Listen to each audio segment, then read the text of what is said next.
এই গরমে আর পারা যায় না, এত নাজেহাল অবস্থা। আর এইদিকে দেখো, এখানে ফুলকপি আছে, তার মধ্যে হলুদ মাখা করে ফুলকপি এখন রোদ্দুরে বসে আছে।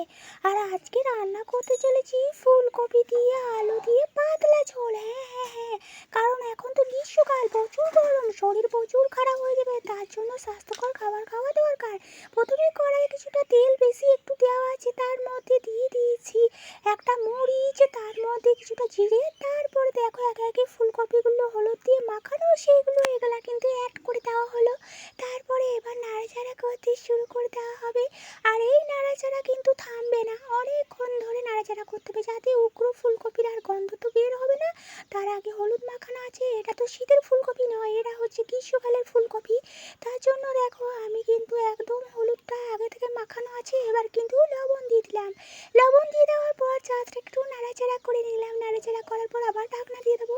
ঢাকনা দিয়ে দিয়ে কিন্তু রেসিপিটি তৈরি করতে হবে। আর এখন এই গরমে কিন্তু ফুলকপির রোস্ট কিংবা ফুলকপির একদম কারি এইসব খাওয়া একদমই যাবে না, কারণ প্রচুর কিন্তু শরীর খারাপ করে যাবে।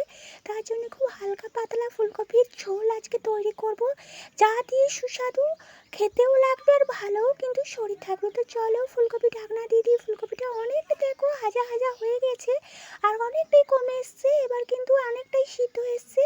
পটেটোটা দেখছি একটু কিন্তু সিদ্ধ হয়েছে, আর কড়াইটা কিন্তু লেগে যাচ্ছে তলা, কারণ এত এত কিন্তু অর্ধেক সিদ্ধ হয়ে এসেছে। তো আলুটা দিয়ে দেখছি, হ্যাঁ 90% সিদ্ধ হয়ে এসছে। এবার এর মধ্যে কী দিয়ে দেবো বলো তো, মাঝখান থেকে একটু ফাঁক করে দিলাম যাতে অয়েলটা আছে, তার মধ্যে কিন্তু জিরে বাটা আদা বাটা দিয়ে দিলাম। আর হ্যাঁ, আজকে কিন্তু রেসিপিটি তৈরি করতে চলেছি পুরোই কিন্তু নিরামিষই, একদম কিন্তু পেঁয়াজ আর রসুন ছাড়াই কিন্তু রেসিপিটি তৈরি হবে, কিন্তু খেতে হবে দুর্দান্ত।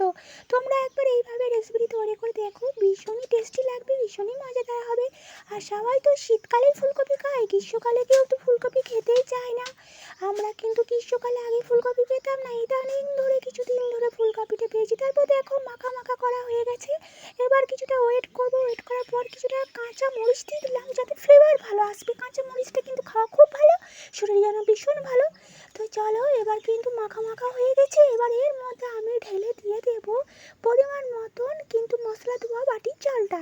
তার মধ্যে আবার একটু নাড়াচাড়া করে নেব। নাড়াচাড়া করে যখন একদম গ্রাভি গ্রাভি টাইপের হয়ে যাবে, আবার একটু অল্প পরিমাণে ঢাকনা দিয়ে দেবো। রেসিপিটি এইভাবে তৈরি করলে কিন্তু মন মুগ্ধ করা রেসিপি, আর একদমই মনে হবে না যে বিচ্ছিরিভাবে। তো তারপরে দেখো একটু চিনি দিয়ে দিলাম স্বাদ মতন, তারপরে গায়ে লাগা লাগা মতন হয়ে গেছে, তখনই ওয়াটারটা দিয়ে দেবো।